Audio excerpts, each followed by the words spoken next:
the end of that tour. I mean, it was fantastic. I mean, it was a fantastic trip. I'd say this.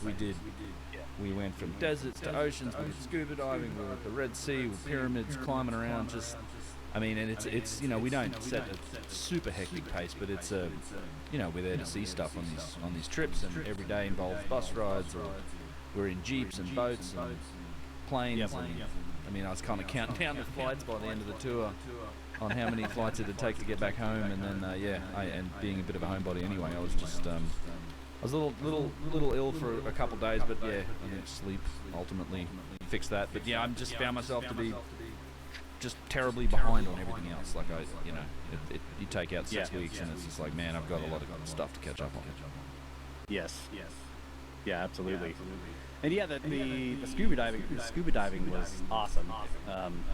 Mind blowing. Yeah. 80 feet. Yeah, you boys. We're not supposed to go that far. Busted through the limits. It's great. Little below the floor of our open water certification there, but it was amazing. There were no police down there. Yeah. Turned out. You were fine. No one to stop us. It was one time when our guide grabbed Laura and just pulls her up. Yeah. She kept going sinking.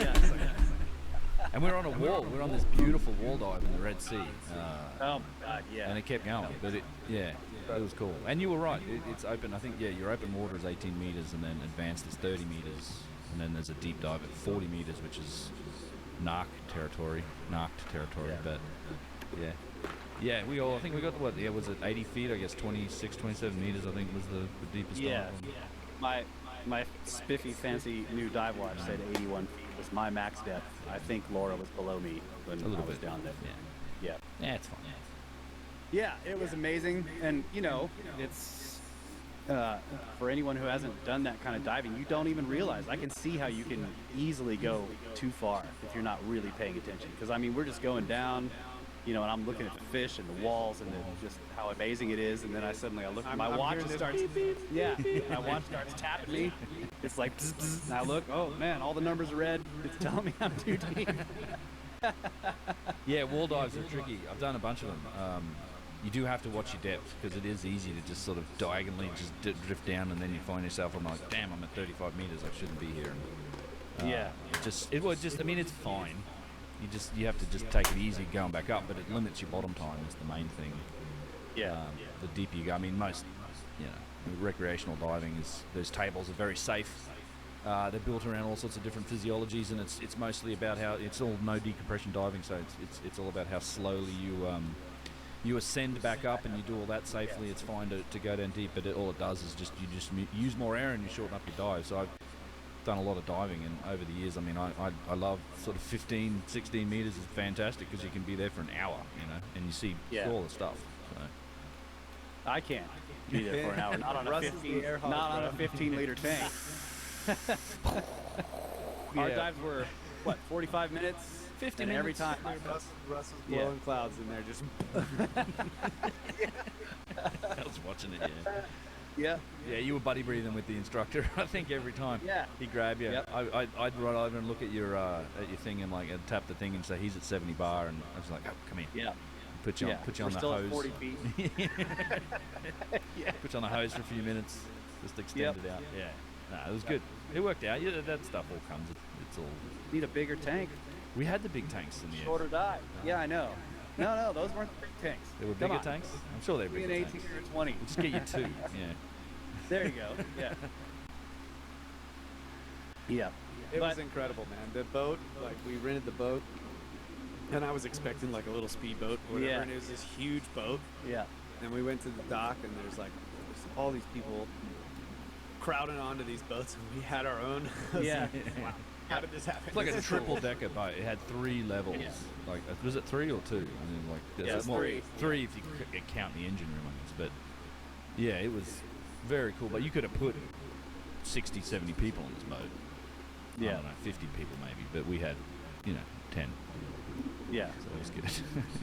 Yeah. And so that's the plan for the next one. I think we enjoyed it so much that I think the next and Yusuf loves it too. He keeps talking about getting certified. He did do the intro to scuba dive, so he did a little bit of that. He's just where they put you on and operate the gear for you and take you down, 5 or 7 meters, and float around. But that's the plan for the next one, is to try and do an extension for people that are interested in getting certified. We can you can get certified in the Red Sea, and you know, it'd be a really great way, I think, to end a 2-week trip in Egypt. Would be to let's go and spend 5 or 6 days on the Red Sea, which is just beautiful, chill. You don't have to dive or do anything, but it's just a beach, snorkel, coral.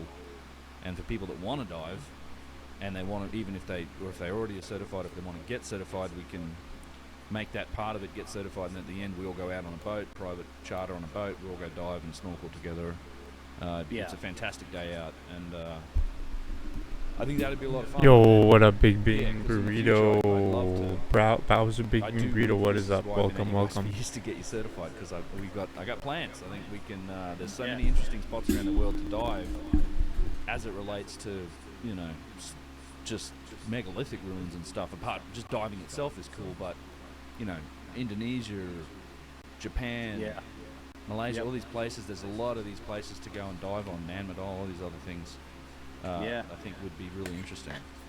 Graham Hancock, as you know, spent years and years doing that, investigating these things underwater. I think it's a huge part of this. So that's the plan. Yeah, what was it? The last day in Aswan on the Felucca ride, Ben and I sat up on the top deck on the couch on top of the boat. We didn't get off the boat the whole time. We went to the beach, we sat on the boat, and we discussed future plans. We did. And like, where are we going to dive? How are we going to do it? Where are we going to go? We looked at maps. We're like, yes, we can circle around here. So we do have plans for that. It's going to be awesome. And yeah, it would be cool if we take people to Egypt, and then some of them want to do this extension, and they get their certifications. Yep. And then we go on some dives there in Egypt, and then those people might want to go with us to this like extended dive tour. Yeah. It's my plan to turn this whole thing into basically a dive tour operation, because diving's way more fun. I mean, it's not way more fun, but it's fun. Yeah. I'm just like, we can actually train the audience for people that want to come on these tours, because it'd be a lot of fun, and it'd be fun to take people to some of these spots, man. And you know, just I think you could mix it with regular diving, because there's just in those parts of the world, I mean, there's just incredible diving everywhere. But you know, South China Sea, the equatorial Southeast Asia area is full of amazing diving. I spent years doing that when I lived in Singapore, and that would be fun. So what are some of the new stuff that's happening there? Really interesting. Like, for example, at Abu Sir and Abu Ghurab, they've been doing some work. Yeah. Right. And so there's a causeway that comes down, and you know, later we might do some lives and show this, but for now, I'll just describe it, because we all have pictures and videos of this. But there's a series of pyramids there, and they do have causeways, and one of them has a causeway that comes down Abu Sir, and it comes down into the desert, and it kind of vanishes, sort of disappears, like a lot of these causeways do. Like, they've either been dismantled or they're totally buried. But it's noticeable, and off a couple of these pyramids, you can see the causeway sort of goes down and disappears, but then farther out in the desert, there's this hole in the desert where there's grasses, scrubs, and trees growing. Right. And at Abu Sir, they have gone into one of these holes where we had previously seen it full of grass and trees and stuff, but they've burned all that up, cleared it out of there, and started digging. And there is some kind of structure there. Like a valley temple. Yeah. Potentially. It's whatever the structure is at the end of the causeway, it seems like. Yeah, that's really cool, that area, because I've got footage from back in like 2016, and maybe even 2015, where we were bushback in that area, like trying to get into those reeds, because we'd heard story. And Yusuf, at that time, who I just met in 2015, was telling me, oh, there's blocks in here. You know, there's channel blocks and there's tube drills, but they're in these blocks, and so you're bush bashing, you can't really get in there. It's just like thick reeds and bush, and you worry about snakes and stuff. And so I've tried to get in there a couple times, and so I'm super happy to see, oh man, they've actually cleared this out.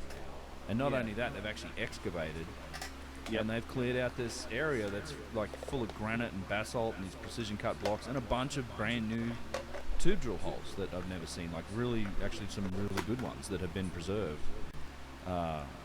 beneath the sand or whatever's there. But there's, you know, it's 100% in line with everything else that's at Abu Sir. But yeah, fantastic to see some new work coming up, and yeah, I'd love to. That's one of those future videos I want to make, just looking at some of that new stuff that we saw there. Yeah, and there's it's hard to tell exactly what would the structure have looked like, but it seems like from like looking down the causeway away from the pyramid to the right, there was what looks like I don't know what you would call it, architecture, like a porch. It's the exterior part of the temple. It has this beautiful section of there's a basalt blocks, right? Yeah, the floor. And they and then the walls too are encased in basalt. the wall is encased, and it's like beautifully done, with they're not square, they have tilted lines, and the blocks are bigger or smaller, in this sort of like classical cyclopean style. Yeah, there's like a gateway there too, like a granite gateway, and there's column bases too. So there must have been big columns there, because there's big columns at the other end of the causeway. The single piece granite columns at the other end of the causeway at Abu Sir, at least at the I think that's Nusra. Is it Nusra or is it the other one? Sahu Ray or something, I think. But yeah, I think there must have been a structure with column bases, a roof, a gateway going into it, this sort of typical kind of granite gateway, and that's where we saw some tube drills in the granite blocks that were there.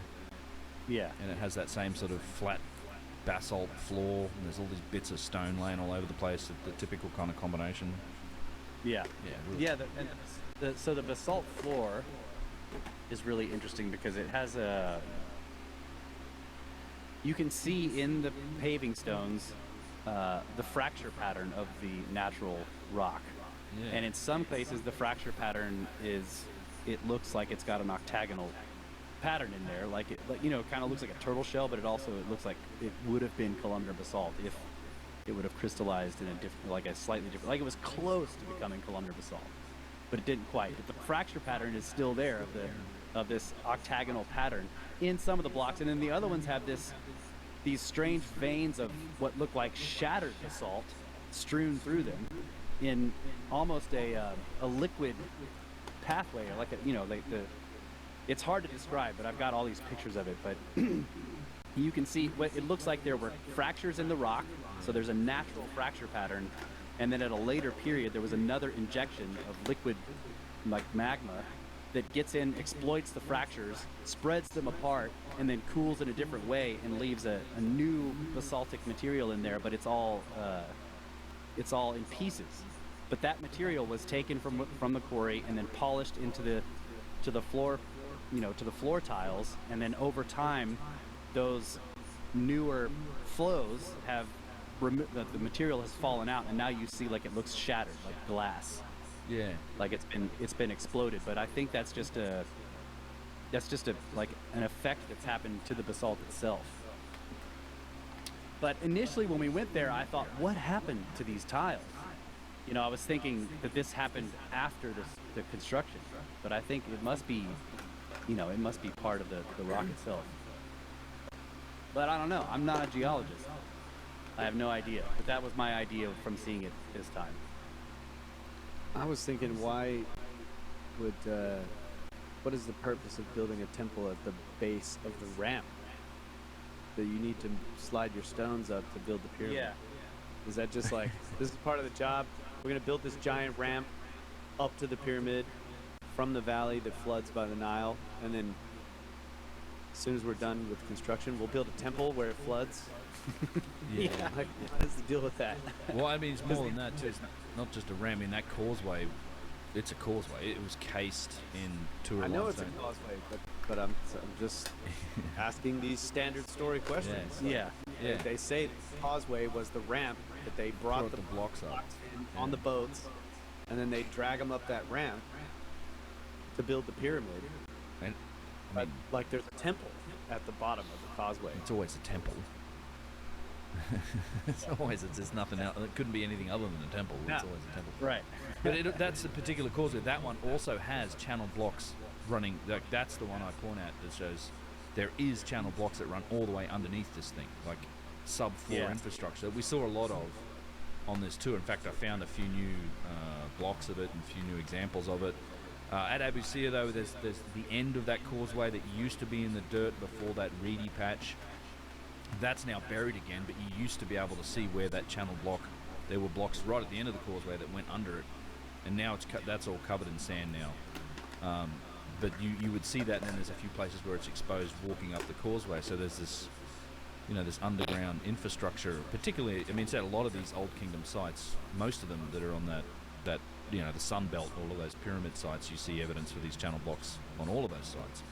But at Abusir, it's still pretty intact. Like they were, in fact, that might have been the reason they tore up the big area in front of the pyramid so much, as to get it, if there were copper pipes in those or something, some sort of infrastructure. The use of things, they might have actually been ripping up the floor to get at the copper, because you still see the channel blocks that are running all under this big square, this big basically the pavement, what was beneath the floor of this big structure that sat in front of the pyramid. You've got these channeled blocks in the ground, and they run all over the place under the ground under there, and there's Y joins, and they have all this complex. Can't be a rope guy. Huh? Yeah, not a rope. The rope guy. Yeah, it doesn't work. Kind of like, it's like, what? No, there's Y. Like you got a rope that Y's. I don't think it's a rope guy. And then there's bolt, to collect the rope. That's right. There's bowls at the end of it, right? And yeah, so some of this stuff, we see the quartzite bowls that these things exit into, which are hard to make out of a tough type of stone. There's even one of the angles when you go over to the other courtyard at Abusir, it actually there's a channel block that comes out and it points directly at the pyramid. Like, it's whether or not it went into the pyramid, I don't know, but it's sort of, that's where the blocks stop.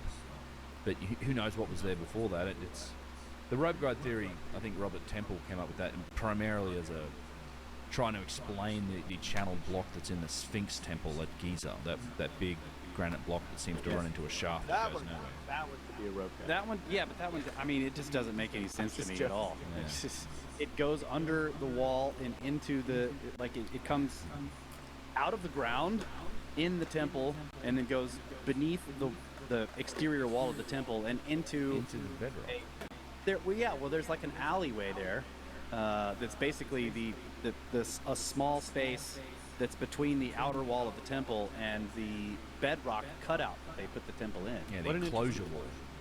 Yeah, an enclosure wall, and this channeled block set goes beneath. Yeah, and then just dives into the bedrock there, goes down again. And it's bizarre. It just doesn't make any sense. And we got in there for the first time too. We got into that alleyway. Sorry, Colin. Yeah.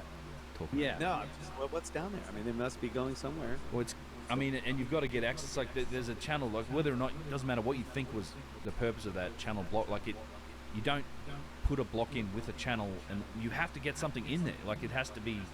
It's obviously functional. I don't care if people think it's a sewer or whatever it is. If whatever you think it is, there's something at the other end of that. Right? There has to be. Yeah. So how are you accessing that? Is there just some passage going into that enclosure wall somewhere? There's no obvious. There are doors sort of outside the Sphinx Temple that are closed that go in that direction. It could be underground. I think it. Yeah. Yeah. There's so many tunnels. I mean, that thing could go down into a tunnel. But I mean, Right. That's again. That's the thing with like so much stuff in Giza and elsewhere in Egypt. There are pits that are not excavated, and they have never, in a lot of cases, been fully excavated. Certainly none not that you know about. I mean, that's the other problem. Right. I mean, there's literally hundreds of these doors. Just you have the giant pits. These things go down 100 feet or whatever, at least that you can see, and they're not fully excavated. They're very regular and very well cut. They've got grates over them. There's no real documentation on them. And then if you walk around, you guys spent a day, one of those days off we had, spent hours walking around the plateau, and you can literally find 100 or more of these doors that have been sealed up. In some cases they've been sealed up for probably 100 years. Yeah. Where the sand's 3/4 filled, the bottom, it's the sand's up to 3/4 of the door now. But it's just these passages that disappear into the bedrock, into these side walls of quarry cuts and things. And in some cases they've been bricked up, right? They've actually been sealed, fully sealed. Cemented over. I mean, it's fascinating to think of, like, well, where's the documentation of this stuff? Where's the map? Like, how is there not an enormous digital map of the entire site with all of these tunnels and where they all go, or where, what do we know and what do we not know? Come on. Well, we did the video game. I'm looking for the freaking map. We did have that one. I guess I don't know if I can tell the story, but we did get into that alleyway. The alleyway that runs beside the Sphinx Temple, which is not, I've never been in there before. to basically look at where this channel block runs under the ground and then into Well, the based wall. on what happened to us get in there, I'm not sure anyone's been in there in a long time. Yeah. So we had permission. And so we had a special permission. I'll say this about the groups too. The groups we were with were phenomenal. Like we already had 6 or 7, special permissions on the trip, which is already more than pretty much anyone else does on Egypt tours. But that wasn't enough. And these guys, both tours, like we did one at the start, one at the end of that 6 weeks. Both tours signed up for another 3, I think, and then we ended up doing 10. 10 total. Unbelievable per tour. Yeah, it was. I couldn't believe it. And Sphinx Temple wasn't on the itinerary, but we went in there. Yeah. But so we had permission to get in there, and yeah, so they couldn't find the key. So we we did take an alternative route to getting in there, which They found a key. they did. We did find a key. We found a key to open the door. But yes. Yeah, in the shape of a crowbar. But it was Universal key. It reminded me of It was, yeah. the scene from Indiana Jones and the Last Crusade where he's in the library. Yeah. Right? Yeah, the copy. Stamping the books, and he's like, bam! Right when she stamps the book. It was like, wailing on this thing, and and we're all out there going, Yeah. we're all like, in this tank. Anyway, we did get it off there. I remember Yusuf he goes, I have just had a pleasure that few will experience in Egypt. Yeah. He was so happy that he got to bust a padlock. Yeah, I got to bust the lock. We were there with the awesome. inspector, just to be clear, like we were there with the inspector who should have had the key, and he's like, stuff it, break it, we'll get another padlock, which then we came back and did it again a month later, and there was a new lock on there, and they had the key. Yeah. He has the guy has a wad of keys, and he's like looking through, and most of them are rusted and unidentifiable, and he's like trying to figure out which one opens this rusted, unidentifiable lock. Let's move. Raise your arms up to find the key. May he find the key. And just eventually they broke it off there, and then replaced the lock with a new one, and then we were able to get in easy next time. But yeah. But it was funny at the time.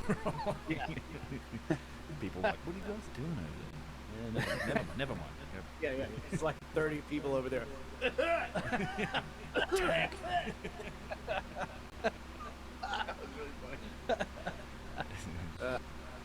They're great groups. Both. Yes. Man. Both groups Yeah, were great. it was. Always is.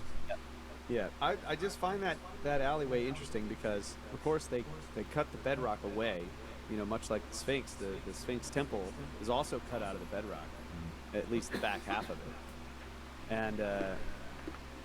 And yet the outer wall on, the north side is like 12 feet away from the bedrock cut. Like it's strange that in the back of the temple itself is rock cut. There's the walls are made of the bedrock.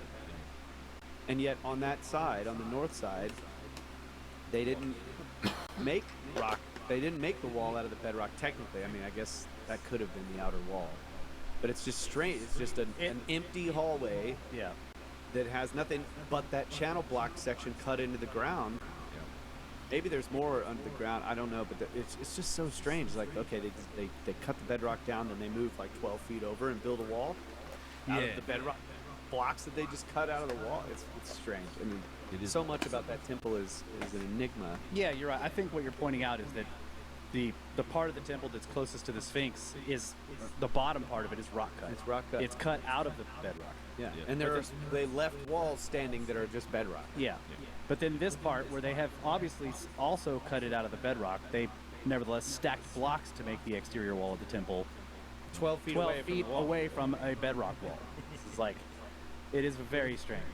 Yeah. And just spending that much time, or as much time as we have, going around and looking at the engineering aspects of these buildings and sites, it's clear that they had their reasons. They had a plan. They were masters of their craft. So that's the curious thing about it.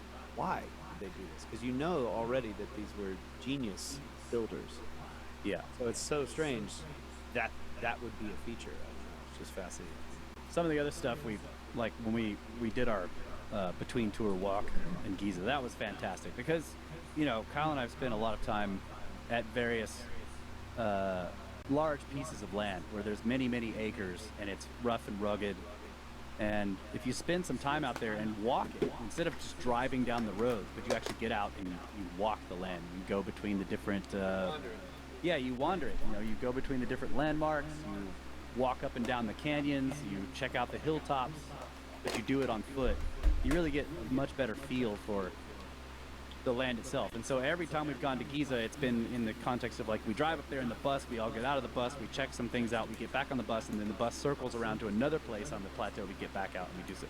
So this time to go out there, we just went in the main entrance, well, the entrance near Yusuf's shop, and just spent all day walking. You know, with no guides, no one telling us what to do, you know, and well, except for plenty of people try to tell us what to do. Yep. You've discovered the secret. Yeah, there was just so much amazing stuff, like climbing around, and you realize like there is, well, for one thing, just doing, like I was saying, just walking it, I got a much better feel for the size of the place. Like we actually walked between all the pyramids, we checked out all the satellite pyramids. We went to the edges of we went down to Kinkawas, walk through that area. We've been there before, but you know, to walk through this stuff instead of being taken there. But yeah, looking at the satellite pyramids, it's very interesting because both sets. There's two sets of three, one set near the Great Pyramid, and the other set near Menkaure.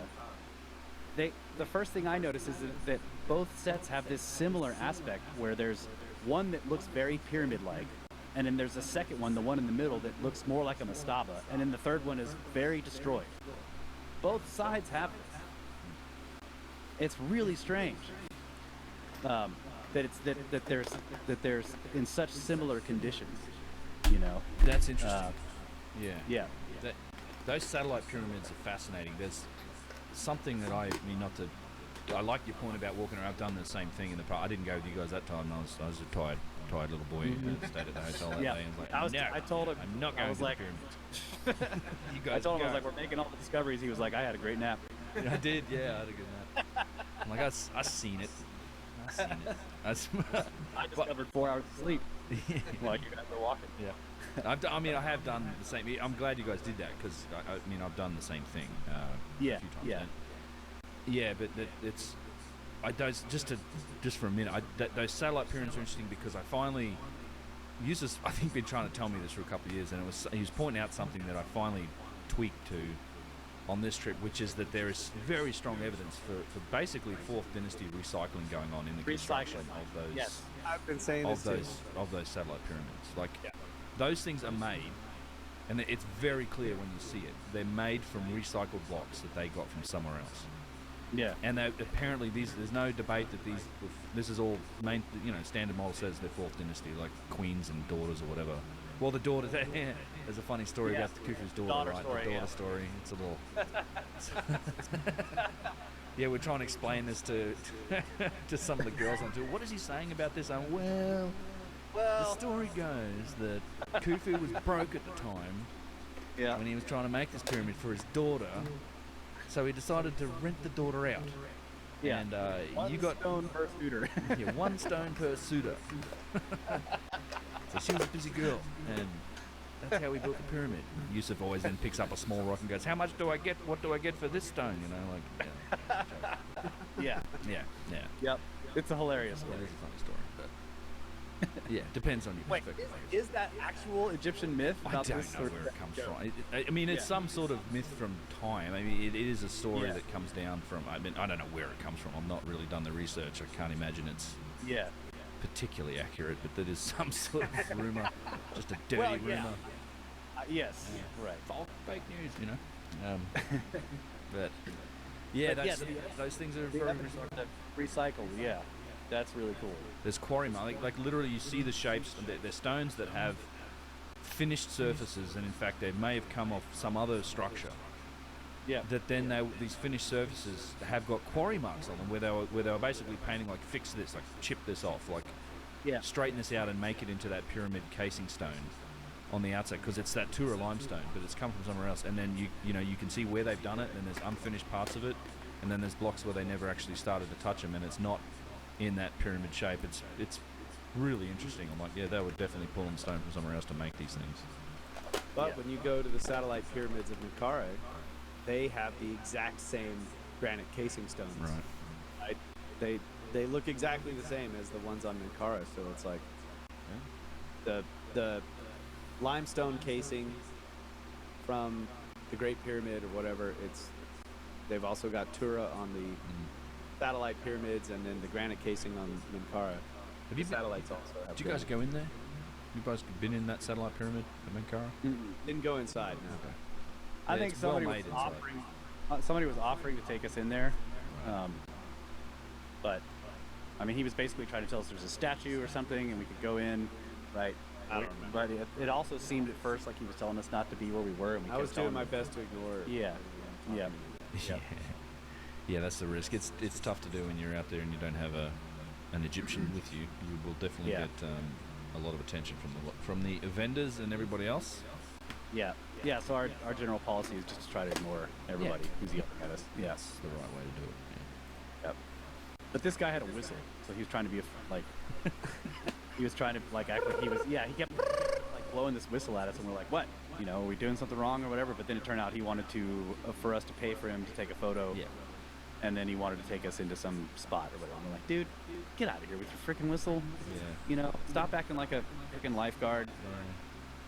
Yeah, they do it. I mean, a lot of people pretend to be in some sort of position Yeah. of authority, and they're not. It's just they Yeah. prey on that Western instinct to, Yeah. you're not in your own culture, so if someone tells you to do something, you're more likely to pay attention. I think that gets leveraged Right. quite heavily to the visitors Yeah. to the plateau. Yep. Well, there's more to say on Giza, but let's take a break. Right? Tons. And we're back, ladies and gentlemen, Brothers of the Serpent podcast. Cheers to you all. So Yeah. good to be back. Cheers. It was great to be there, but it's also great to be back, and Yeah. good to be back in the studio doing a podcast. Great to have Ben on, as usual, or a swapcast, however you want to describe it. Yep. Maybe he will actually publish another podcast after we do this. What's on your podcast? Yeah. I do need to make some more podcasts. That's true. Yeah, I was so excited. A new Uncharted X podcast had come out. You need to invite me on. You need to invite me on. I got hot takes. Yeah. Russ is turn next. I don't know. Yeah, it's my turn. I need part 2. We'll definitely do part 2 as well. I think we should do it. So, the thing that really struck me this time in Egypt was this idea of the primordial mound. I know I talked about it a lot while we were there, but a little window into that idea, I think, was the first time we went with you in 2022? 21. 21 was the Kent Kawas pyramid on the plateau. Now that primordial mound is exposed. Now you can see they've literally shaped the bedrock into this somewhat angular shape, and then they've stacked, there's a bunch of blocks stacked on top of it, but you can see the depressions on the sides where they had kind of fit other blocks to it to make what I would assume would have been a pyramid shape. And so that was kind of a window into this idea of the primordial mound, this natural bedrock that exists that they didn't remove. So then we went to the mountaintop pyramid. I keep forgetting the name of it. Abu Rawash. Rawash. Fascinating. And it's very similar to Kent Kawas, but huge, much bigger. And I kind of see that pyramid as the same thing. Like what we're looking at there is the primordial mound Yeah. that's at the top of this mountain. And you can see how they sort of stair-step cut it. They shape the bedrock. And the bedrock itself is it's not good. I wouldn't consider it great structural material. Yeah. There's a lot of different layers of limestone, some of which are like a really loose conglomerate. Some are highly fractured chert it's not very well solidified. It's full of fractures, so you could just see it's just falling out of there. there's some chalk layers, really soft stone, and there's a lot of what's the crystal? The calcite crystals. Yeah. And big layers of it too. And you get up there, and you know, the first thing I did when we got there the first time was I just started walking around it slowly and looking at how they literally at the bottom of it, they're fitting granite casing stones up against the bedrock. Yeah. So like that was the outside of the pyramid, and of course as you go up, you can follow the angle. It's truncated, like the bedrock's cut off. It's this huge flat area up there. If you climb up on top of the bedrock, you can walk around this just giant. So they flattened the top of it, and then there's just massive limestone blocks laying around up there that must have been part of the core masonry. So they literally built like a hat. You know what I'm saying? The pyramid it's pyramid shaped, and then it's sort of it's like this hat that fits on this piece of bedrock that they shape. Well, and there's also a giant hole in the bedrock. I was gonna say, Yeah. there's a giant big excavation. Well, that's the thing. The way I look at that now is like, okay, this is how they're preparing for the internal subterranean chamber and possibly upper chambers, and then they've made this huge, like a hallway into the center of this primordial mound. Yeah. That is angled down like it would have been the descending passageway, and of course the rock is falling off the walls, and the ground's all rubble, and so you can imagine, like, I would like to see Kinkawa's descending passageway again, because I think it was lined with granite. Yeah. I think the descending passageway of Kinkawa's was also cut into the bedrock, but of course they lined it. There's these huge granite blocks laying in there. So, yeah, it just got me thinking, like, this is, you know, you cut this huge pit into the primordial mound, then you cut this long hallway down to the bottom of the pit, and you case all that stuff in stone. You can make your tunnels, you can make ascending passageways in that thing. I mean, you think about it. You can go halfway down that descending passageway and then start a tunnel upwards as you're at masonry, and you could have multiple rooms in that place. Sure. So, I was going to say, I think you're right. I mean, I think that was you go there and it looks like this giant. Some people think, oh, this was an observatory or something. It's because it's so open to the sky. Like you're in this huge, big, wide descending passage, and then this big space in the bottom. But I think there's plenty of evidence that suggests that's not what it was originally. In that it was probably cased and built, had a roof, and it probably had chambers and structures above it, because it's obvious that the gap at the top was spanned, but you couldn't just span that thing with stone beams and expect to sit a pyramid on top of it. Like the weight of that, you have to build that support up from below. So there's probably smaller chambers, and then it could have been multiple chambers all the way up into the structure. Absolutely. And from a construction standpoint, this is genius, because you think it's a lot of work to cut that huge channel down in there and then cut this giant pit. But if you started from the ground surface, you would have to quarry all the blocks somewhere. Yeah. So you'd be cutting way more.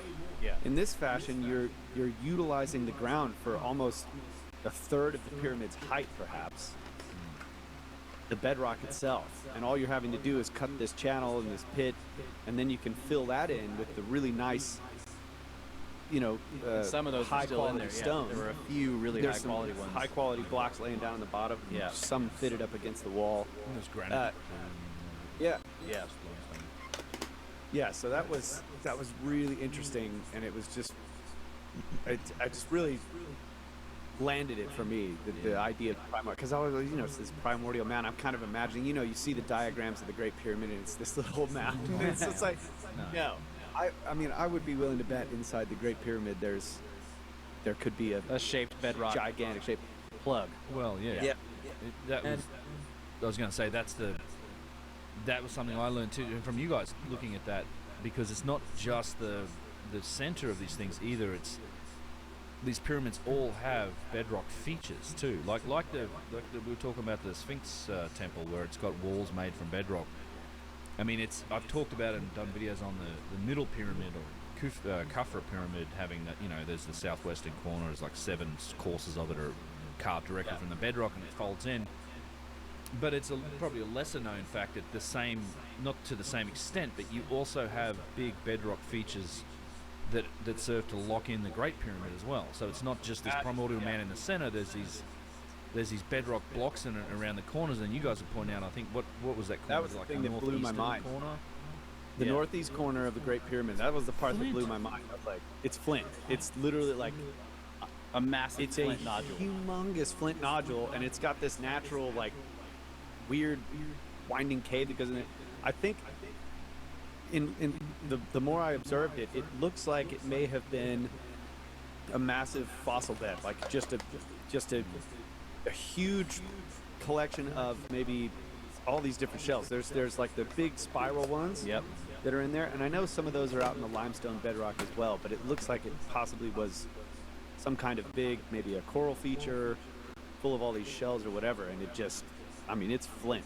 Yeah, But it's like knobbed, got all these knobs and weird shapes in it. but shaped into you know, basically that stepped course shape of the pyramid, and also not ever intended to be exposed to the outside, because the casing stones are all gone, and then, like, you know, you've got another 4 or 5 or 6 feet of stones that are outside of this, but they actually this is so much more effort to like lock that structure in or something. Like it's a and you see it. There's other blocks around there too that are bedrock, like individual blocks that are like, okay, this is like a key that then this serves to kind of lock that structure. I mean, not like it's going anywhere, but I don't know, man.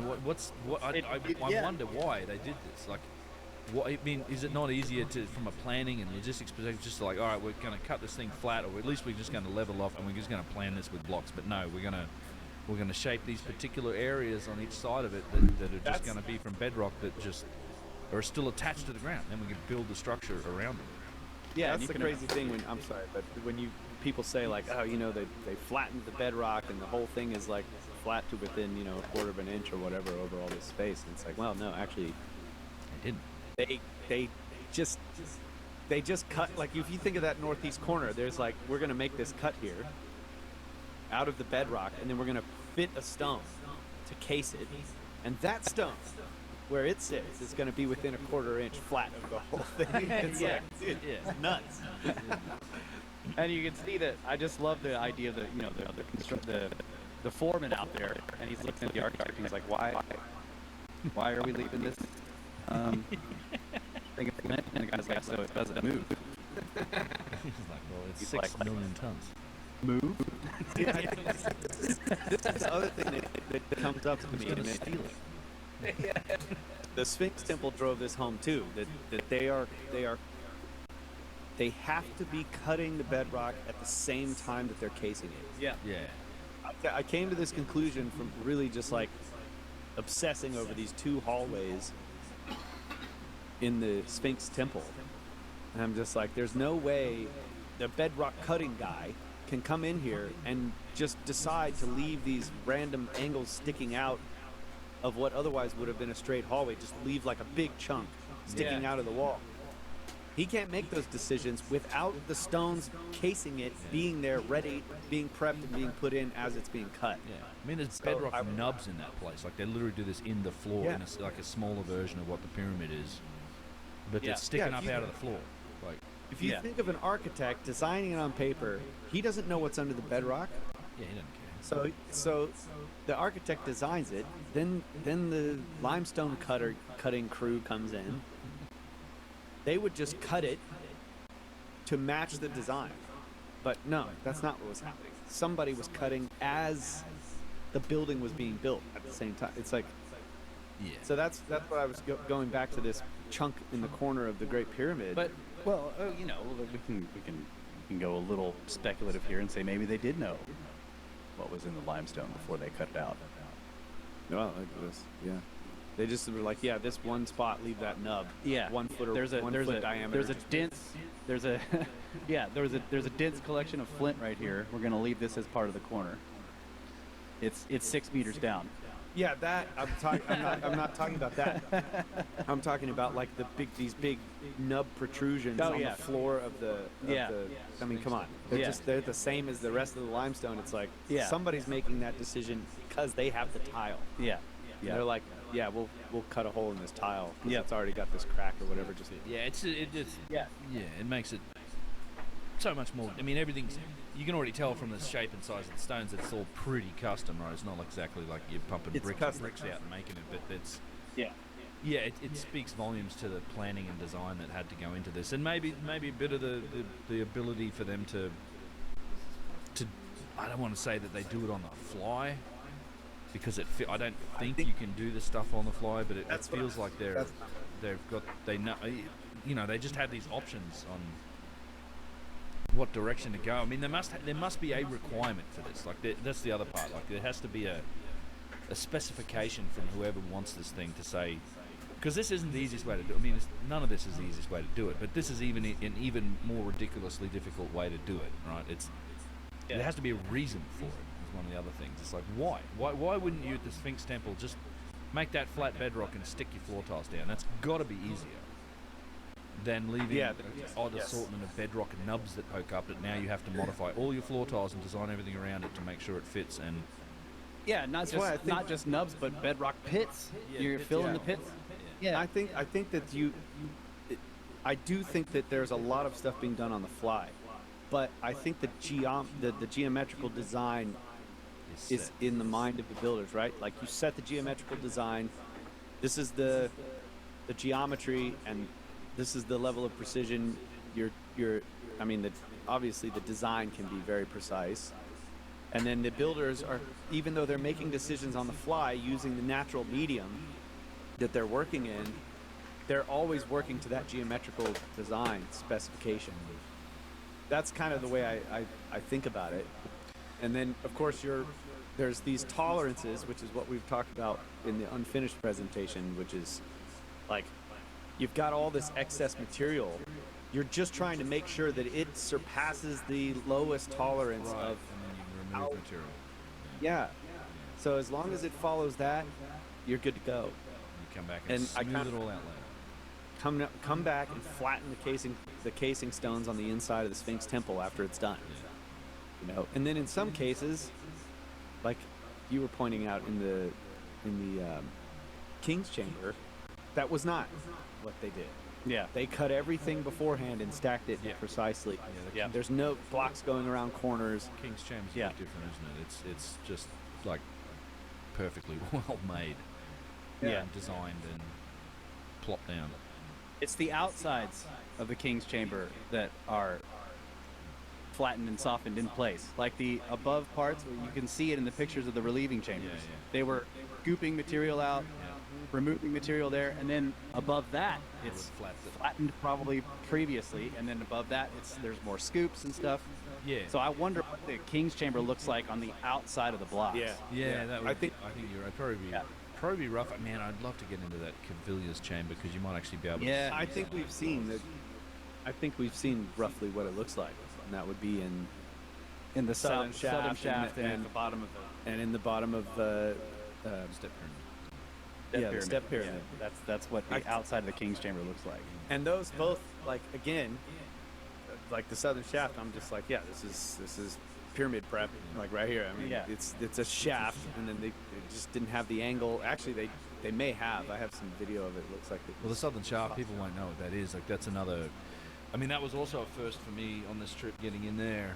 Yeah. I've been wanting to get in there for some time, because this is like almost like a sister structure to what's beneath the step pyramid. It's another giant. It's like a replica almost. It's the same damn thing. It's another giant shaft. Like, if you think about what's beneath the step pyramid, you've got like an 80, 90 foot deep shaft that's 45 feet wide or wherever it is, and at the bottom you've got a 32 piece granite box. That's like a built chamber, more or less. And then in the southern shaft, you have a giant shaft. It's outside the pyramid. It's outside the courtyard of the pyramid. It's a giant shaft. It's 80, 900 feet deep. It's 45 feet wide. And at the bottom of that, you've got a 32 piece granite box. It's basically an enclosure. Or a chamber. I mean, it's how many bloody burials does Joseph need? It's just up there with Sniffer and all his pyramids. It's like there's another shaft just like it out near Lunis's pyramid. Yeah. So doesn't this kind of remind you of the test passages near the Great Pyramid? You tested it all Like, the way gotta to go- building a whole box. I have to freaking see I know these they did. They a box. You're right. I mean, but it's like there is a similar thing to this, right? There's a place where there's like a model Yeah. of the stuff in the Great Pyramid, or at least parts of it. I feel like it's all that there's something to this design. Like I've said this before, but when you go into the King's Chamber, you just happen to go inside the box. Like everybody's like, oh, I want to get in the box. In the King's Chamber, you're already in the box. You're in the box. You're in the big one. You're in the big box. Yeah, that's right. It's because when you go to other ones, it's like you get down there or up there or wherever you're going to this chamber, and there's a box. There's this granite box. Yeah. The Great Pyramid, and I guess there's maybe is there another granite chamber you go into in another pyramid? I can't Many of remember. them. Yeah, I mean the third pyramid, Kara pyramid, Lahoon pyramid, All right, they're all granite boxes. They're all You go inside. I mean, just the one that you walk into it. Yeah. Right. This Yeah. granite room. Yeah. So it's like those. I feel like the step pyramid and the southern shaft are weird because you actually come to the outside Of the granite box. It's like tunnel should actually go in. Yeah. You're not supposed to be out in this. Outside around it. Yeah. This is not supposed to be seen. It feels to me like there's some, We were cased. and well, there's a whole other that other shaft that's near Winisa's pyramid that you look down in that's the same depth, same size. Oh, I mean, we don't know how deep it is because it's not buried, but it looks like there's a giant box down there as well. Like you see the lid of Yeah. something down there. And it just to me, I feel like at that whole area, and I go, well, this is the old stuff, right? And then they just decided, well, we'll build a pyramid over this one over here, because maybe there's other tunnels and other things going off from that one. We don't know if there's other pyramids, other tunnels and things going off from the other shafts, but there's miles of tunnels beneath Saqqara. But just the fact it's a carbon copy of what's beneath the step pyramid is just insane. Yeah, and the question is which one is the copy? Well, yeah, I just think they're both. Yeah, I mean, my brain goes to well, these are These are functional. old. They're older. They were doing something, and then later on, it's like because I firmly am in the camp of like, yeah, the step pyramid probably was the first pyramid that dynastic Egyptians made. I think they made it. It's a tremendous effort, like 400,000 tons or something, and it's done with know what smaller I- stones. You can look at it and see it, but I think it was. Yeah, I'm completely on board with that, but I think they built it over the top of a pre-existing hole in the ground. Yeah. You know what I was thinking of about this, like how there's the small version or whatever, and then next to it there's a larger version, and then it kind of reminded me of of like what we do with particle accelerators. They're all connected to each other. Like I Spin it's one up. like where go look at particle accelerators. But you build, you go there. You have a small one, and you look at the history, even of CERN, it's the same way. When they start up the particle accelerators, the smallest, oldest one starts first. Yeah. They turn that one on, and it begins the acceleration, right? And they run that one for a while until it gets to its max energy level, and then it's got a tangent that goes to the next big one that they built 20 years after they built this first one, and then it circles on that one for months until it gets. And then, bam, it gets shunted over to the biggest one, to the Large Hadron Collider, and then it circles in that one for a couple of months until it gets to the full inner. But they are all connected, and they start with the small one. And that's what it reminds me of. You got this one hole, and it's got a little box, and they're like, wow, this is kind of cool, but it's not quite giving us what we need, so let's build another hole with a little slightly bigger box. I'm like, well, this is actually working out. Well, let's build another one with a even bigger box. This box will be big enough where you can walk around in it. Yeah, that's the King's Chamber. Yeah. Yeah, it could be. I like that analogy. That's apt. Yeah, it's like there is. That's why I was. That's why I was saying. It's like they're not a copy, but is there a development? Well, that thing blew up at some point, so let's hope that doesn't. Hopefully, the analogy doesn't carry over to the Large Hadron Collider, because aren't they planning to try and make a black hole when the eclipse happens or something? They're gonna turn it on and make a black hole. Yeah. During the eclipse. Sounds like a good plan. Well, it takes like months to get it one up. speed. So yeah. So they won't be making. We don't know if they've been running it for months or not. It takes them 6 months to cool it down. They've To known even turn it on. Yeah. They've known about the eclipse for a long time. They have. Yeah, they could be cooling it down already as we speak. Yeah. But yeah, they have to cool those magnets for a long time before it starts to work. Oh yeah. Yeah. But yeah, this is all So what else did we see walking around Giza? We noticed that some of the huge blocks at the base of the Great Pyramid are pretty much, they're just stacks of fossils with sand, but it's been lithified. We saw this stuff when we were out in the Fayum. The drivers actually stopped, and we all got out, and we're just standing on this sandy area that was like, you could just you run your hands through the material, and it's nothing but shells and sand fossils from like what were they, Eocene, 30 to 40 million year old, seabed. And there are blocks in the Great Pyramid that are basically made of compacted lithified versions of this stuff that we were picking up. Yeah, extreme. Like, all it is fossils. Not a good building material. Not at all. But they made blocks out of it. And Core masonry. Yeah, it's core masonry. Yeah, and you can see all around the area, around the pyramid, there are sections of the bedrock that are also that stuff. It's just nothing but fossils, but it's all been glued together, basically lithified. And I found that to be really interesting. Like, they're clearly pulling material from all around the area. You can look up at the pyramid. If you stand there and just look at it for a while, you see there's all this different, it's not just, they say, well, the core limestone masonry. Well, some of it was probably taken from those massive limestone quarries that Yusuf took us to last time we were there. These gigantic holes. Cairo, across the river. Yeah, across the river there are these enormous. They're not like normal quarries where you're digging down. Somebody dug into the cliff walls. Yeah, they were following layers. Following layers and leaving these gigantic caverns. There's another thing I noticed. Speaking of layers, like in the tunnel under the Great Pyramid. Under the Step Pyramid. They basically tunnel down through all this crappy limestone, and then they hit this, like 8 foot thick, really solid layer of good Tura, and that's where all the tunnels just they go up. Let's dig the tunnels in the hard stuff. They dug a shaft all the way down, and then they hit that hard layer, and they're like, that's the roof. Yeah. For the tunnels. The tunnels just go everywhere underneath that hard layer. Yeah. And that's where they set the box. It's like, yeah, that's kind of what I'm thinking. It's like they're masters of this stone. They know what they're doing. Yeah. And like, you can see it in the Osiris shaft as well. When you get down to the first room, they're following this particular layer of stone when they're cutting that big room. Yeah. And then they go down again, and then they hit another hard layer, and then they cut a big room under it. 'Cause it's like, it's a solid roof for you wouldn't want to dig a big open area In the crappy materials. Yeah. So they just go down until they hit that hard layer, and then it's like, tunnel's on. Let's go. Yeah. Did you guys know? That was it. Sorry.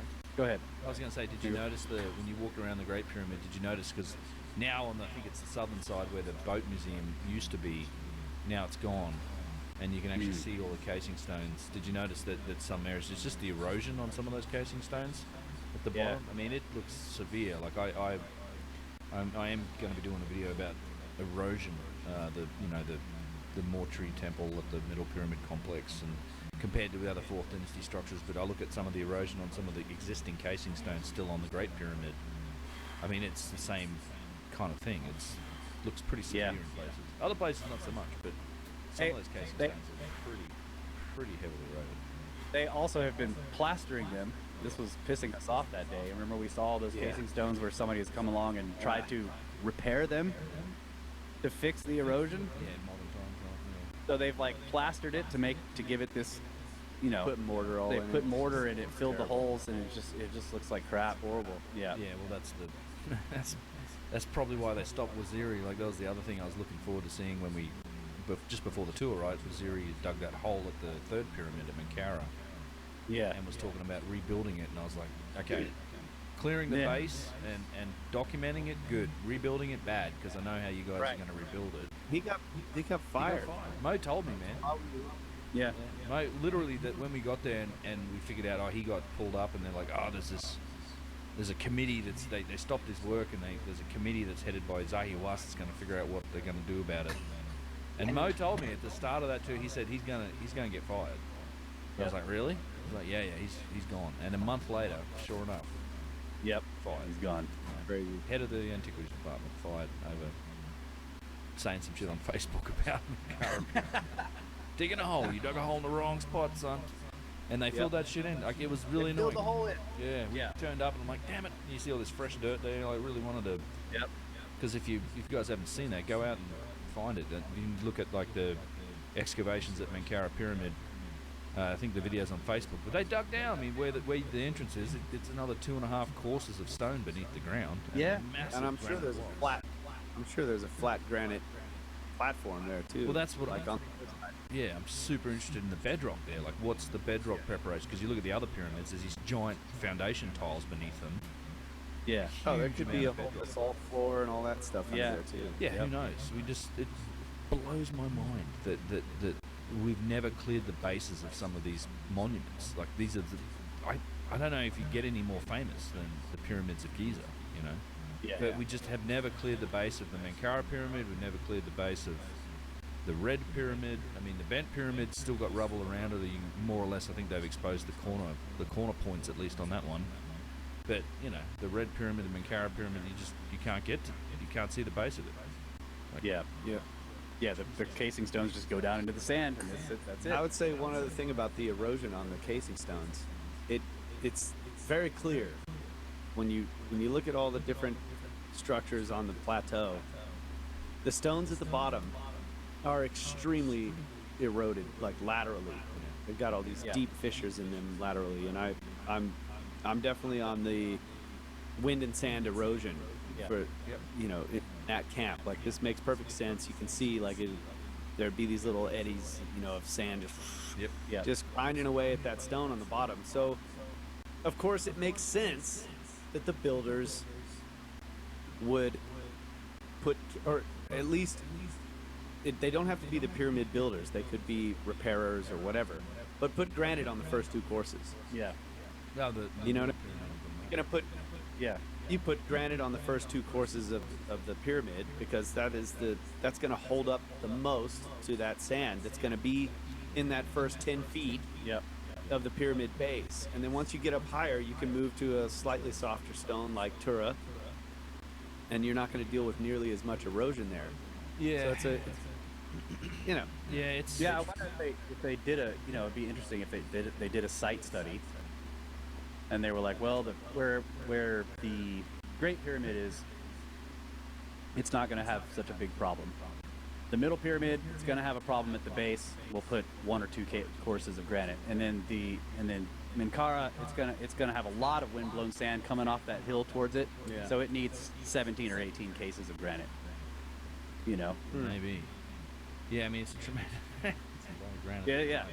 There's a lot of work. That middle pyramid, man. Because there's that one spot on the north side where there's a granite block that's in the superstructure that's up at like 8-9 courses high. Did you guys see that?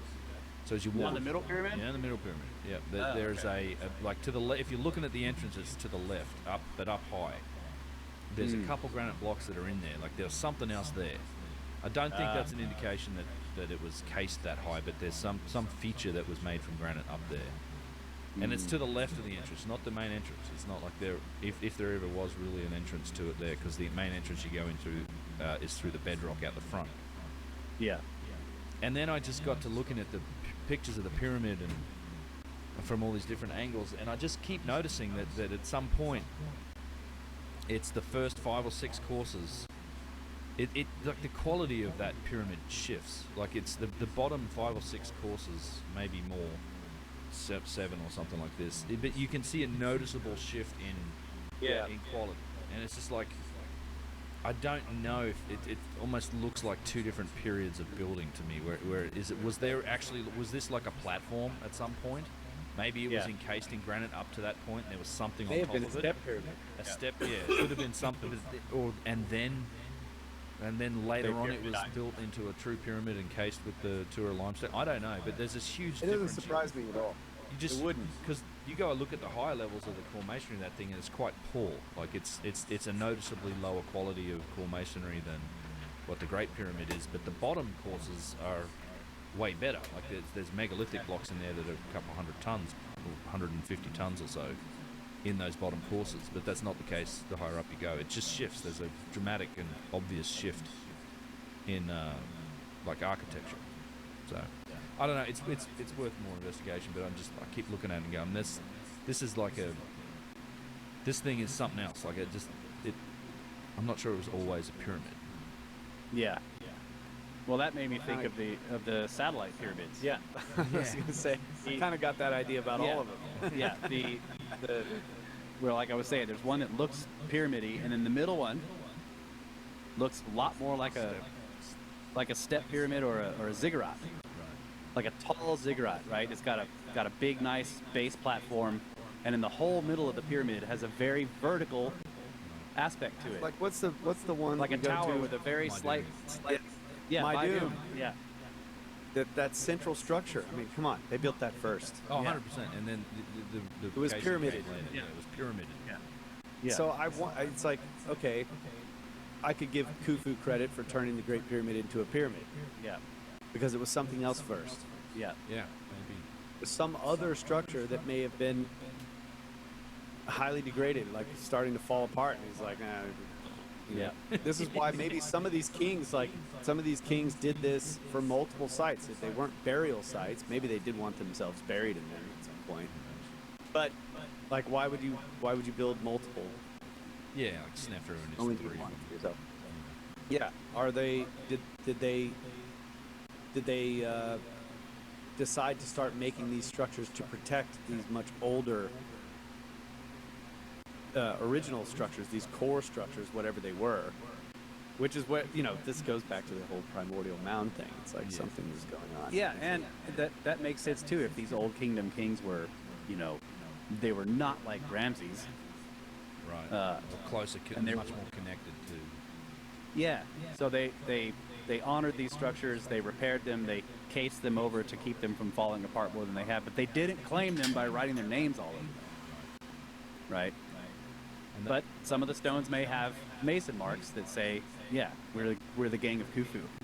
Right. You know? Well, yeah.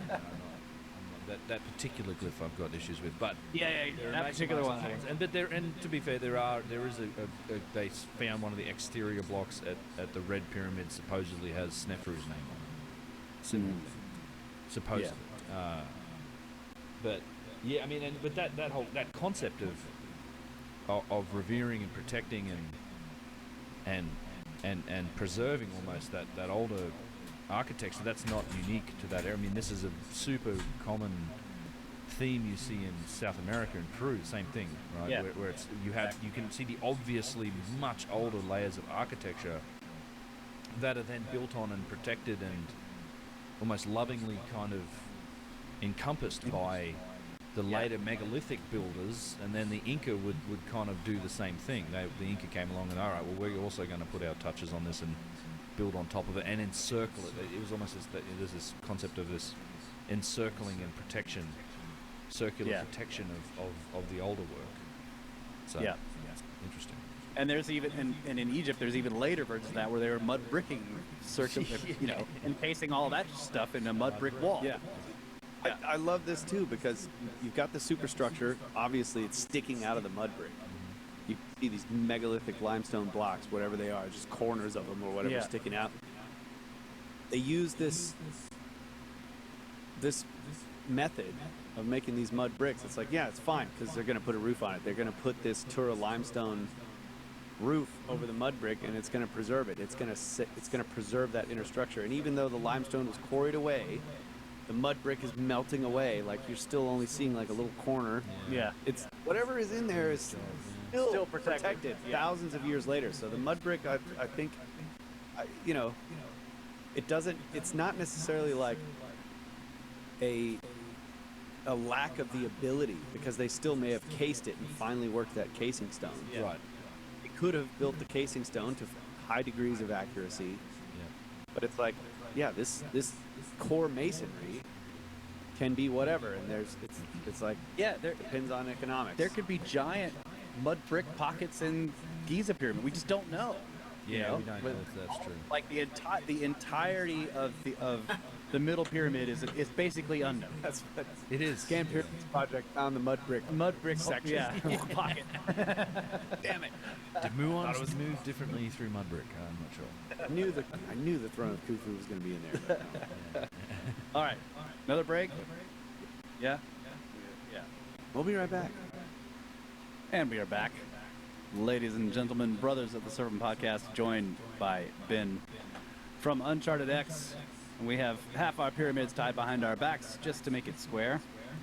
We've been talking about Giza. We did so many things on this trip. I mean, 6 weeks, we did a lot of stuff. But one of the things we wanted to get to is our explorations in the Fayum in between the tours. So we had like 10 days, something like that, in between. So the first 3 or 4 we spent in Cairo, right next to the plateau, and that's when Kyle and I went on our walkabout on Giza and found many things. We took a bunch of videos there. We'll be publishing those soon. But then we went out to the Fayum and did some trekking around in the desert. And the first day, the first day in the desert, we went out and went to, what was the place called? Qasr el Saga. Yeah. So there is a what looks like an old kingdom style. It looks like similar to the Valley Temple, much smaller, but similar to the Valley Temple in construction. Was that sandstone? Was it limestone, or I don't know if it was sandstone. It might have been limestone. Could be one of the two. Yeah. But similar in style of construction, just out in the middle of nowhere. Yeah, it really is. Out in the desert. It's just, now, if you look at the historical records and read some of the published work on it, they suggest that this used to sit near where the flooding would come to. So there's this large, sort of flat area, and it would make a big lake during flooding seasons where the flooding was. Well, there still is a lake there.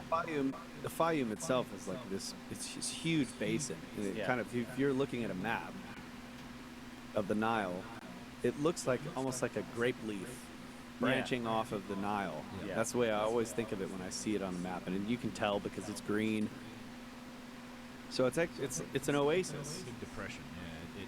Huge depression that the Nile flooding would sort of branch off the Nile and fill this whole valley. And it's quite beautiful down there. But then on the ridges around it, that's kind of where we went. Yeah. Driving out into the mountains. Yeah. It just changes from green to desert. You climb up these mountains and you're just in the high desert, and down below you can see there's lakes down there. It's a beautiful area. But yeah, that's the basic geography. Yeah. Yeah, and it's an ancient landscape. I mean, it's this full of fossils, and this is where it's similar to, the western deserts where the Valley of the Whales are. Yeah. You have 30, 40 million year old skeletons poking up out of the sands, and you can just tell this is an ancient place. And then, you drive around these hills, go around the top of the lake there. I don't know if it's Lake Morris, it's one of the other lakes, I think. And then, all of a sudden you just find yourself at this massive structure that's sitting out in the middle of the desert. And it's very similar to the Valley Temple, like megalithic, polygonal masonry. You've got chambers behind the walls. It has bull-nosed chapels. It has all these similar features. It's got architecture like the Valley Temple. It's got bull noses and curvatures and cornice blocks like both Old Kingdom and the boxes on Elephantine Island. There's flint everywhere around the place. It's even as we walked out and went around in the surrounding neighborhood, there's clearly evidence for occupation. There's tunnels and burials and stuff everywhere out there. So it's prehistoric occupation. Prehistoric occupation. Yeah. Pottery lying all over the place. Yeah. Really interesting little spot. I hadn't heard much about it, but I was super happy we got out there because I went out there last year. I went out there when I was there with Yusuf and Mo for a few days, and so I've been wanting to get you guys out there, and we took a few people out there, and this was one of those things you can go and see. There's a ton of these sites that are kind of off the beaten track you can go out and take a look at, and this was, I don't know what to make of it. Excuse me. It's super interesting though. It just doesn't fit the story. There's even around it, there seems to be evidence for like an older structure that's been destroyed. Like there's blocks that are super heavily eroded, but they're clearly cut blocks. Yep. that are laying around outside it. So maybe, you know, this is only a portion of what was here originally, or it's a rebuilding of what was here originally. I don't know. Yep. Yeah, it kind of. I mean, in that, just thinking of it in those terms, that it might have been a piece of something rebuilt. That makes a little bit more sense. Just that thing by itself. Yeah. I'm like, I can understand the urge to say this is a shrine, Yeah. or this is a temple, Yeah. because it doesn't. It's so weird. Like, what function could it possibly have? Again, no writing. It's not covered in hieroglyphs. Yeah. So that was. There were statues in it. There was, I think there's a remnant of a statue, like a calcite statue. Yeah, there's one of these. 7 alcoves when you go inside. So it just made me think of a shrine, you know, like this is some shrine. But again, But they also connect it to the removal of basalt. From that's what I'm saying. It's on the road to a quarry, yeah. and A the road, road yeah. itself Yeah. is another thing entirely. We're driving along, and I'm like, what is this old railroad track? Yeah. World's Looking out oldest the road. window, I'm like, that's. We're driving past all this stuff. I'm like, that's petrified wood. It's petrified wood. Yeah, it's crazy. It's a corduroy road made out of petrified wood. Corduroy Yes. road made from petrified wood and basalt. And Yeah. basalt. So there's literally, like, this is, describe it to people, you're out in the desert, this is the western desert, and you're just shooting out in these dunes, and it's this crazy desert landscape, and then for a portion of this, we're driving towards these mountains in the distance, and you just notice that you're right next to this. I mean, it's fairly narrow. What is it, like 3-4 meters maybe? like a railroad track. Like a railroad track. Yeah, like the berm. It's 4 wide. cubits. Yeah, it's yeah, 4 cubits, right? Royal 2 cubit horses or wide. is it the It's royal 2 cubit? horses. African cubit, royal cubit. Yeah, but it's straight as an arrow too. It runs straight from, and it goes directly to what turns out is the basalt quarry, which is I've always wanted to get to because I've talked about it in videos. I said I know they say there's a quarry out in the western desert at the far edge of the Fayum region out in the desert, and this road apparently runs straight back to the lake, and it goes for miles, and I think it is acknowledged as one of the world's oldest roads, like 4,000 or 5,000 year old road, and it's, who knows how old it is. It's tough to date the stone, but it's they made the damn thing from petrified wood and basalt from the quarry, and it's just full. And then there's nearby is like a petrified forest that we went and took a walk through too, where you see the remnants of whole trees and skeletons and fossils from ancient whales and crocodiles and things like this. But really interesting why they did that. And then you keep driving and following it, and we got to kind of the mountains, and it's all these mountains that are covered in basalt, and you just see these just basalt boulders and rubble everywhere, and you kind of keep climbing up them and walking up them through these little valleys and stuff, and then you're faced with these series of these tall hills, and they're still quarrying basalt from it. I mean, we could hear across on the other side of the mountains they were, they're hammering away and pulling basalt out of there. But this is also an ancient quarry, where at the very top layer, it's like all this crumbling basalt. None of it looks to be big enough pieces that you'd think could be used for some of the sizes of the basalt blocks we've seen on sites. Like at Abu Sir, you've got giant big basalt blocks. You've got statues made from basalt that are really large. There's other slabs of basalt, and you're looking around, and you're like, none of this seems to fit that bill. But if you look right at the top of the hill, the crest of the hill, the top, 7 or 8 meters, it's solid basalt, and apparently that's where they were quarrying a lot of this basalt from.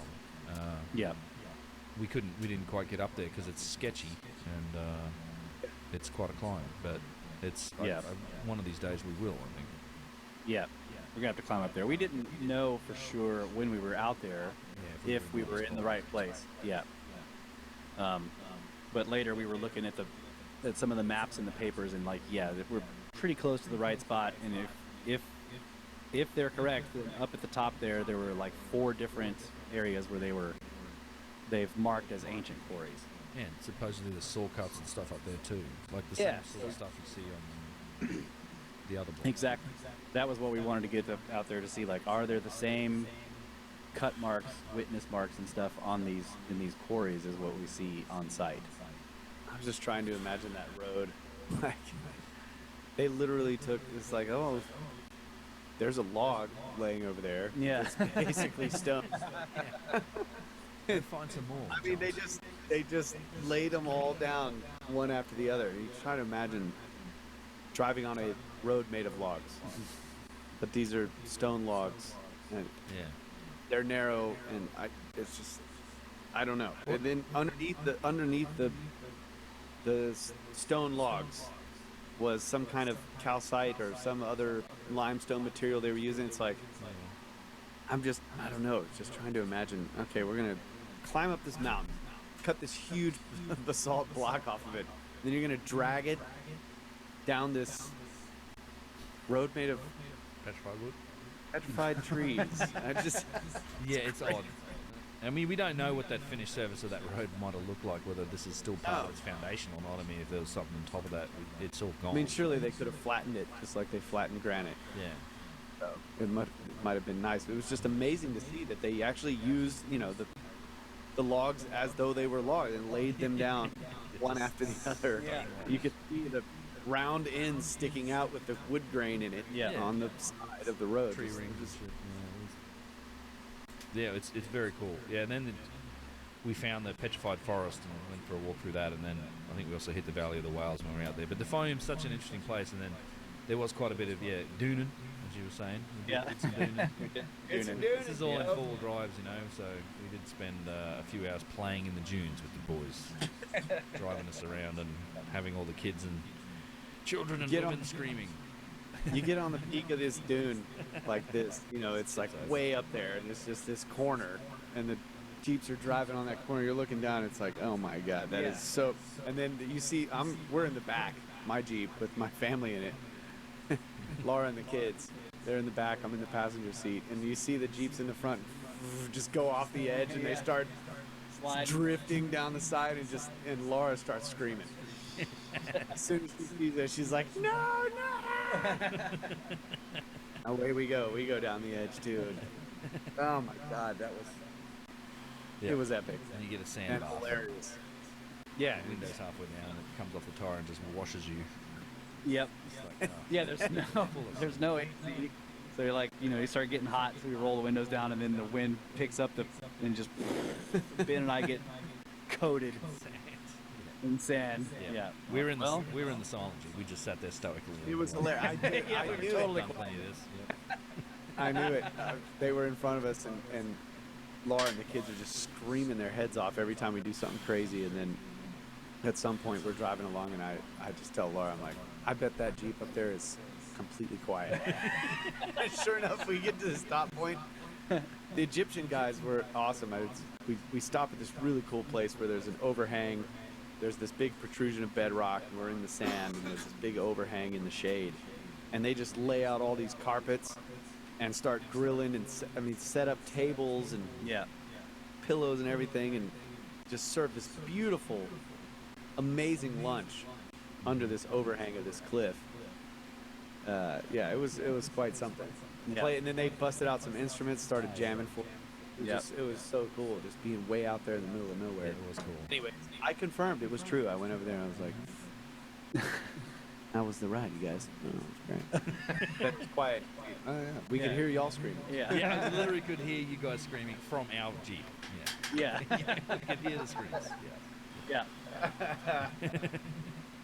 Yeah, the only noise in our Jeep was us laughing because we could hear y'all's Jeep. We start laughing.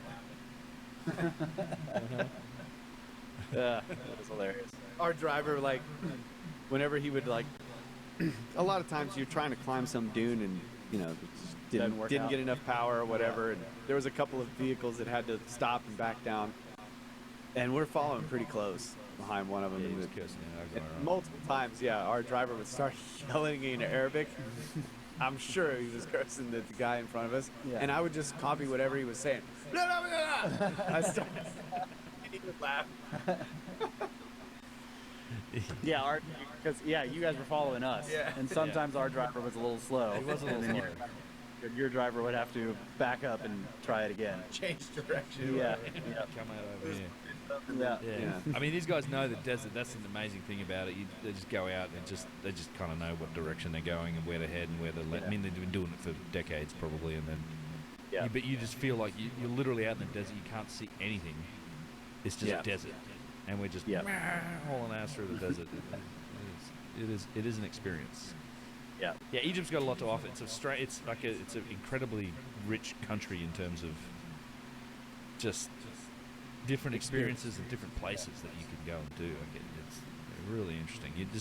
People don't think about those aspects. And then you got the Red Sea, which is beautiful. You wouldn't, these beaches and coral and some of the nicest water you'll ever see.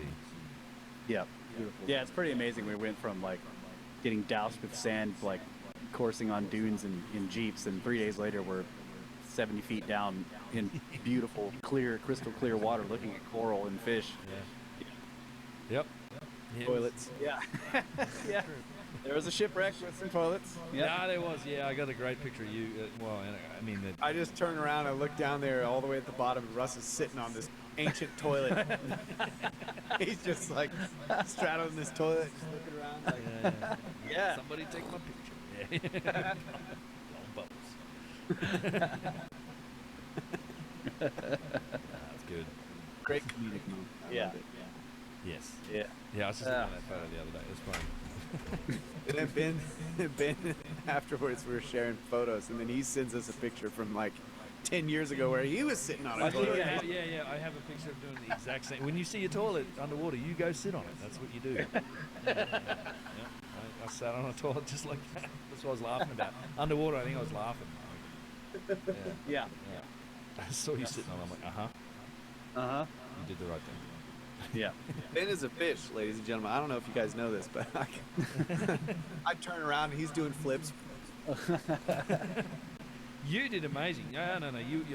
For you, I was so impressed with your dive. Honestly, like, you were worrying about Laura. Laura came with us too on the dives. You were driving this super complicated iPhone super case dive computer thing, taking pictures, and you had no problem managing your own dive. And this is kind of was your guys' first real dive, like real ocean, proper dive out, and you just handled it like it was nothing. That was super impressive. I appreciate it, man. Yeah. I did have some ear problems. We all did. Trying to. Yeah. Just the congestion from Egypt. We all had some congestion and some. We were questioning whether we were even going to be able. Ben and I were just like, well, let's do a shore dive the first time, and like we'll get down and see can we even equalize.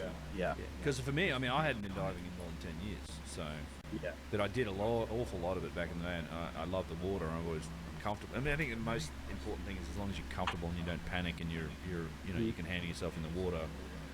As long as you remember the fundamentals of diving, you click right back into it, which is what happened. I was fine, but I was a bit worried. It's because I'm like, diving while you're congested, you got sinus problems is never a great idea. Yeah. But it was fine. Yeah, you were funny too, though. You get down there, there'd be some fish or whatever. You had your GoPro. Like get right in its face. He just like the fish. Yeah. That's right. Whatever it was. Yeah. He's got this little thing. He's poking stuff. Yep. He's got a little my little rod. rod, poking shit with it. Yep. Yeah, I did. I saw the footage of you and those little fish were biting your fingers. You started to play with those bottom feeding fish, and then you had to snap your hand away because they started like, oh, we're going to eat your fingers now. And you're like, Yeah. They definitely took some bites out of me. Yep. That was great. Yeah, it was fun. But so then we came back and did it all again for the second tour, and it was just as epic. What was interesting actually, one of the aspects of doing two tours, and we started off by talking about some of the new work that's happening on some of these sites. Abu Sir's been cleared out. Even Abu Ghraib nearby has, they've exposed some structure in the sand out the back of that. Yeah. One thing I noticed, I don't know if you guys noticed it, but and this was like, I wonder how often this sort of thing happens. Because the first time we went to Abu Sir, or Abu Ghraib, which is the Sun Temple, the obelisk base. There was an archaeologist that worked there, and they had excavated out the front of in the courtyard, the big area in front of this obelisk base, and the Hotep, and they cleared it all out and they've exposed the bedrock. And there was some mud brick stuff, and there was all these features. They dug it right down to the bedrock, and he's walking around barefoot. We're all hanging around waiting for them to leave so we can do our thing. Yeah. And he's taken all these pictures of it and stuff. We see him documenting it, and I was like, oh, that's interesting. And I know they've been working on that site for the last couple of years. But then we came back a month later, and it's all buried again. Yeah. They buried it back again. They literally took it up, they dug it up, they documented it, and then they reburied it. Which, in principle, I'm fine with, but it's like, where does that data go? I'd love to know, like, is this going to be in a paper, or is it just something happens in academia, or does it come out 10 years later? I mean, That's the weird thing about just never know what gets done, and we don't know what's in the archives. I mean, they've got who knows what. well, That goes back to your point too about like a lot of this stuff was published, like Petrie stuff he was publishing, but there's so much. Like, did anyone ever excavate these shafts on the Giza Plateau? It's like, No one knows. where's that data? I tried. I mean, doing the same thing in the pyramid, right? Obviously, when we went into the Great Pyramid, and we went in. We do a special permission. We end the tours with this awesome 2 hours inside the Great Pyramid. Go into all the chambers, blah blah blah.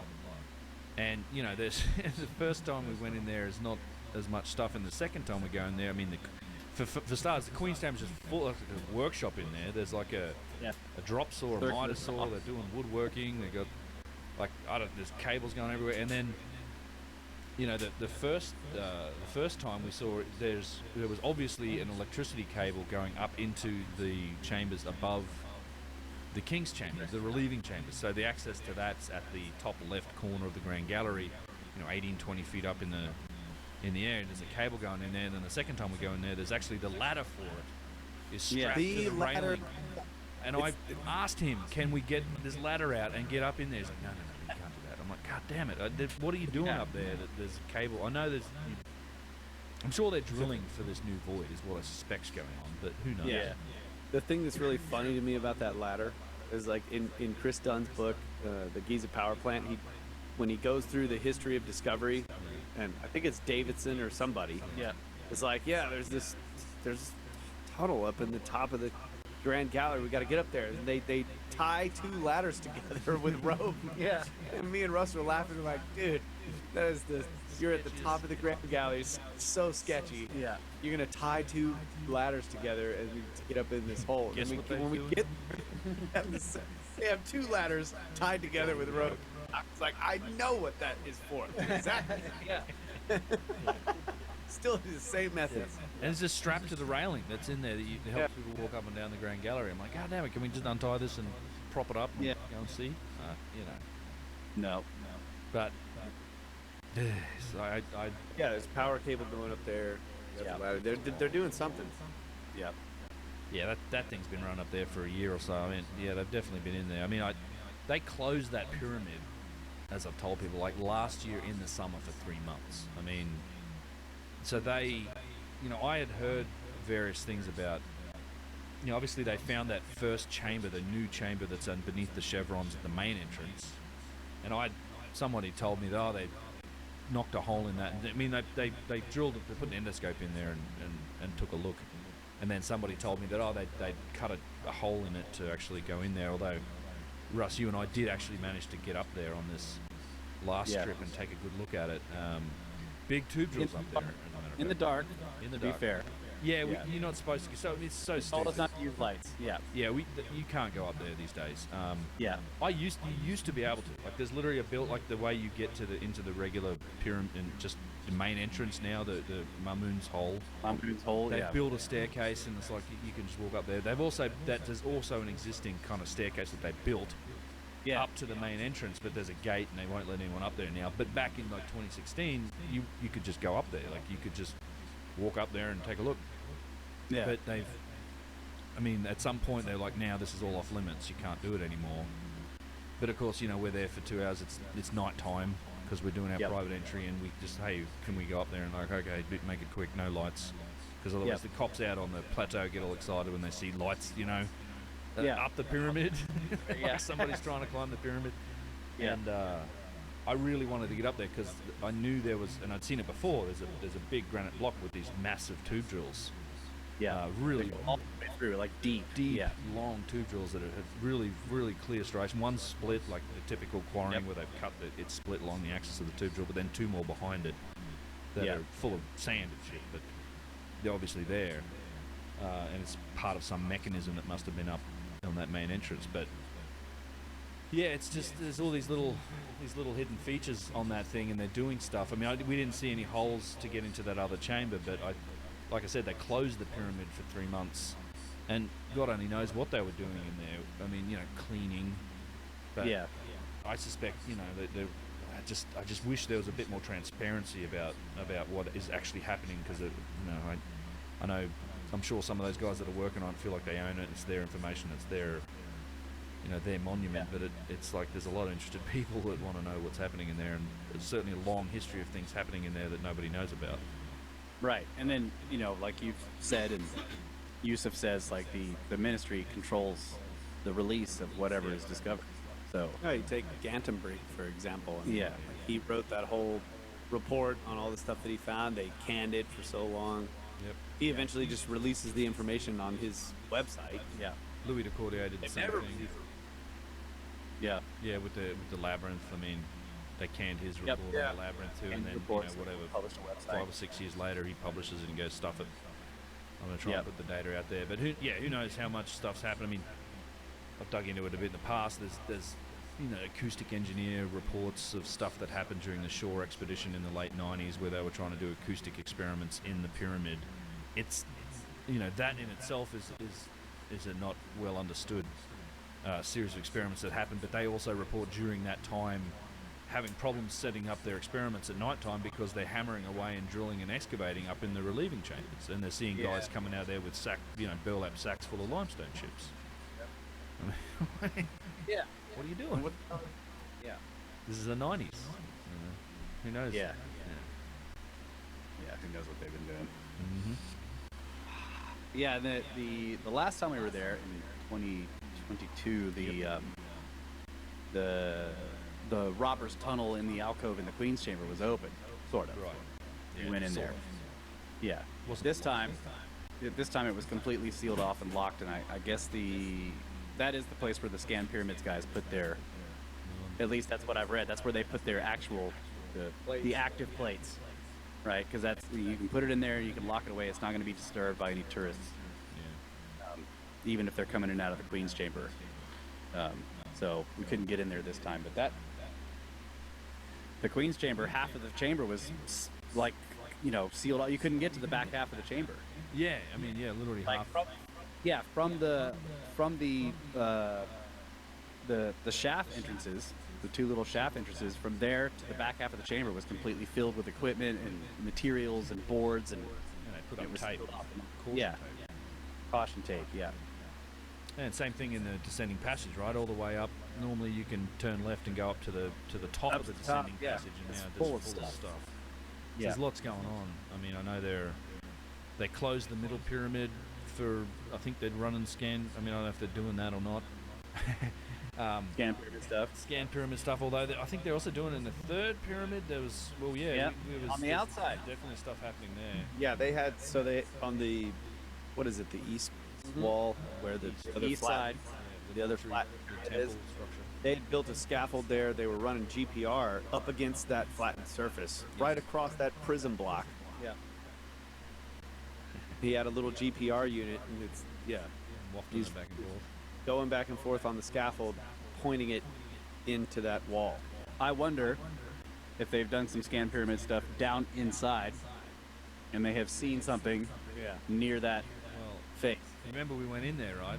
And when you go into the bottom of that, there's that one right at the bottom. There's a right-hand turn and there's a gate that leads down to Yeah. another chamber. And we walked past there, and there were some irritated-looking Japanese men locked behind that gate. Yeah. That's the Scan Pyramids team. Like that Yeah. is 100% Scan Pyramids guys. Yeah, they're like, God, these fucking tourists, like they're just. Fucking tourist. Yeah. They're probably like a stream of people all day coming past them. Like, what are you doing in there? Like, just go away. Yeah. You're busy. Stop breathing our air, kind of thing. You're making it hot in here. We're making Yeah. it hot in here. Yeah. I mean, it's cool they opened that pyramid up again. It was closed since. I mean, it was been closed for 6, 7 years. Yeah. probably. Yeah, so that was the first time I've been down there, and it is, you know, you go down into the bedrock, but there's blocks. Yeah, and there's a granite room. Yeah. Yeah, that doesn't it have the curved ceiling. I'm Yeah. trying to remember. Yeah, it Curved has the ceiling. curved ceiling, same as Lahoon. So Lahoon Yes. is also the big, the granite room with a curved ceiling. Yep. And there was another box in there, but it's now, it was the, what was the name of the ship, the Deirdre or something?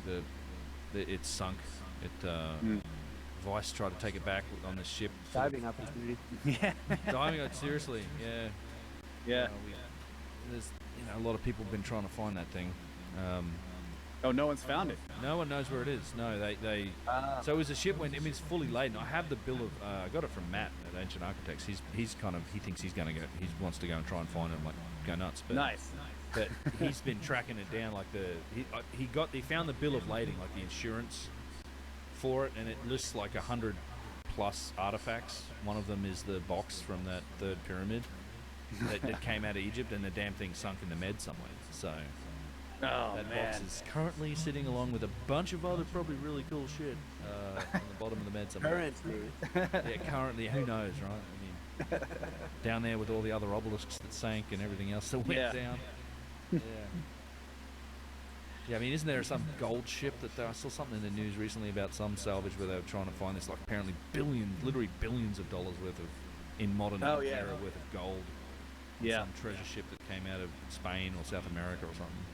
Mm. Just hoarding all the gold, and like it sank. Like you fuckers are too Yep. greedy. Yep. Too much gold. Too much gold. Sunk it. Yeah. There's plenty of gold. I mean, who knows? I mean, that it always astounds me when you talk about the gold coffin of some of these places. I mean, obviously it's a decorative metal, but they had access to a ton of it because, I mean, it's literally like what, 100 plus kilograms of gold in one of these sarcophagus. Yeah. One of these masks, the Tutankhamun treasures or something. It's like that's a lot of gold. That was the other interesting thing, or one of the other interesting things when we were on Elephantine Island this time. We went around the backside. Oh yeah. Yusuf was showing like that. He was like, there was a whole gold sifting operation here. Oh yeah, we found gold. Yeah, and he was like, look, you can just sort of push your hands through the dust and sort of shake it off, and you'll see little tiny gold specks. Because the whole island is laden with it. It's in the quartz, in the granite. Yeah. So they were mining and grinding this stuff, and then there's this entire mud brick town, and you could see layers and layers and layers of it Oh yeah. off the backside. It had been washed away in some flood, so it was sort of cut. That was crazy going back there. I mean, Yeah. Just this huge wall. Yeah. of just That's a midden, boy. all the pottery in there. Yeah, I was like, "This is midden." Carl got real excited. It's like, man. Yeah. And then it's like, "Let's go." I was like, "No, no, just Yeah. come here." Yeah, we that should- was interesting. The other thing about that, though, the pyramid on the backside with there's that huge natural hole in the bedrock, in the Yeah. granite bedrock, Yeah. and there's a pyramid back there. I don't know how big it was originally, but yeah, it's kind of a small pyramid. But somebody just cut all the way into the center of it, kind of like they did it in Ankara. They were like cutting a hallway into the center of the pyramid, and in the middle is this giant natural, what are they called? Caulks? Yeah, like a caulk, a pothole in the. A giant pothole in the granite made by the eddies in the river. And it's like, wow. Yeah. That's where they had the Ark of the Covenant. Yeah, we did get into the Sadat temple down there too, which I've been wanting to get into for a long time. We finally got behind Alright. the door. Thank you for watching. I'm out of here. They closed it Catch up. you next time. It's really cool. Again, ancient granite structure. Thank you that's for been used being for you. the current temple that's been rebuilt Yeah. like